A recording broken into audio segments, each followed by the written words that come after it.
Assalamualaikum warahmatullahi wabarakatuh. Waalaikumsalam. Perkenalkan, nama saya Bayu Haji Sudioko. Saya di sini dari Kota Solo bersama tim saya. Bernama siapa, Mas? Albana Saif Alatul. Oke, bernama Mas Bana. Nah, di sini kita bakal ngobrolin mengenai ekonomi syariah. Nah, subtema yang kita ambil apa nih, Mas Bana? Subtema yang kita ambil yaitu keunggulan produk ekonomi syariah bagi generasi milenial. Oke, berarti buat generasi milenial nih. Iya. Nah, buat generasi milenial sendiri. Tapi sebelum jauh-jauh sampai sana, saya mau tanya ini. Ekonomi syariah itu pengertiannya itu apa sih sebenarnya? Pengertian secara sederhana adalah sistem ekonomi yang berdasarkan hukum-hukum agama Islam. Oh, berarti berdasarkan hukum agama Islam. Iya. Oke, nah pasti kan ekonomi syariah ini pasti ada dasarnya kan? Iya. Nah, dasarnya itu apa aja sih? Biar Iya. biar anak muda juga tahu gitu loh. Dasarnya itu ada 3 aspek, yaitu akidah atau tauhid berupa keyakinan atau kepercayaan, keimanan. Oke. Kemudian yang kedua, hukum Islam atau syariah itu sendiri. Oh, hukum Islam itu syariah. Iya. Nah, Oh, kemudian yang ketiga adalah akhlak, Akhlak. perilaku kita kepada sesama. Oke. Nah, pasti kan gini, ekonomi syariah itu pasti terbentuk gara-gara beberapa alasan juga kan. Yes. Nah, tapi kita bakal ngobrolin soal tujuannya aja sih. Tujuan si ekonomi syariahnya ini apa sih? Tujuannya hampir sama seperti tujuan kita hidup di dunia, Mm-mm. yaitu mencari kebahagiaan. Kebahagiaan. Nah, ekonomi syariah ini bedanya menyeimbangkan kebahagiaan antara di dunia dan di akhirat. Oke, siap. Kayak gitu. Tapi oke, kita udah tahu pengertian, dasar sama tujuan. Nah, ini kita masuk ke produk apa aja yang bisa dipakai oleh milenial. Produk ekonomi syariah ini loh, Mas. Iya. Lembaganya apa aja sih dan produknya apa aja? Kalau di Indonesia sendiri ada 3 lembaga, yaitu pertama Bank Syariah, Iya. yang kedua Baitul Mal, yang ketiga Takaful atau asuransi syariah. Oke, takaful atau asuransi syariah. Nah, saya pengen tanya soal bank nih, Mas. Produknya isinya apa aja sih? Nah, kalau Bank Syariah sendiri sebelum masuk ke produk, aku jelasin perbedaannya Oh, sama oke. bank Oke, konvensional. boleh. Bagus banget sih itu. Perbedaannya tentu saja ke dasar prinsipnya, mengacu kepada hukum agama Islam. Kalau Bank Syariah. Oke. Nah, Bank Syariah ini timbul karena apa? Sebagai solusi bagi generasi muda yang ingin menggunakan jasa bank tapi takut akan bahaya riba. Oke. Jadi Bank Syariah ini meminimalisir adanya riba, bukan menghilangkan kan ya, tapi. meminimalisir. Oke, tapi gini.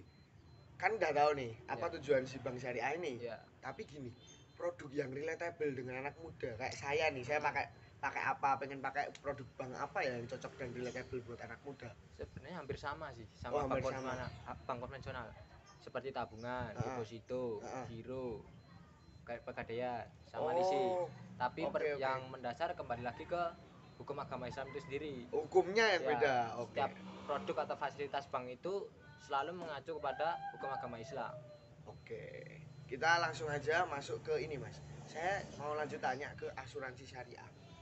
Asuransi syariah. Nah, ini aku mau tanya ini. Asuransi syariah ini bedanya sama asuransi biasa apa? Untuk perbedaannya lebih ke asas yang dipakai dari kedua asuransi, produk apa, lembaga asuransi ini. Oke. Kalau di asuransi konvensional lebih ke asas pengalihan resiko. Jadi kita sebagai pengguna jasa itu mengalihkan resiko finansial kepada perusahaan. Oke, tapi kalau yang syariah itu lebih ke pengguna jasa sama perusahaan bekerja sama dan saling membantu dalam bentuk iuran. Oh, jadi perusahaan juga iuran, kita juga iuran. Jadi kita masih punya hak di situ juga. Ya, masih apa ya? Kepemilikan harta itu masih melekat pada si pengguna jasa itu. Oke. Tapi ada nggak sih, Mas, dari Mas Bana itu kontra terhadap asuransi syariah mungkin? Ya. Dari 3 produk atau lembaga ekonomi syariah yang saya paling nggak setuju itu lebih ke asuransinya. Oke, kenapa? Karena kalau bagi saya, kalau mengacu dari prinsip ekonomi syariah yang paling tauhid tadi, kita akan mempercayai adanya Tuhan. Berarti harta dan kekayaan yang kita miliki itu hanya titipan. Pasti kembali kepada yang di atas. Gimana caranya kita mempertanggungjawabkannya saja.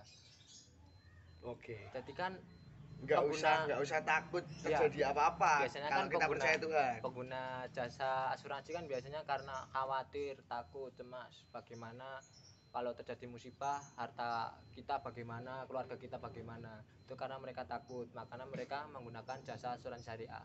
Oke. Harusnya kalau mereka benar-benar memahami prinsip dari ekonomi syariah, harusnya mereka mengasuransikan harta dan kekayaan mereka langsung kepada Tuhan. Oke, siap. Terima kasih Mas Bana. Dan ini sebenarnya kan saya non muslim nih Mas. Iya. Nah, saya mau tanya, apakah non muslim sendiri boleh pakai produk ekonomi syariah dari produk ekonomi syariah ini sendiri? Oh, boleh-boleh saja. Oh, boleh. Oh, boleh. Oke, Betul. boleh berarti ya. Jadi Nggak hanya sebagai kita muslim saja, tapi non muslim juga bisa menggunakannya. oke, siap.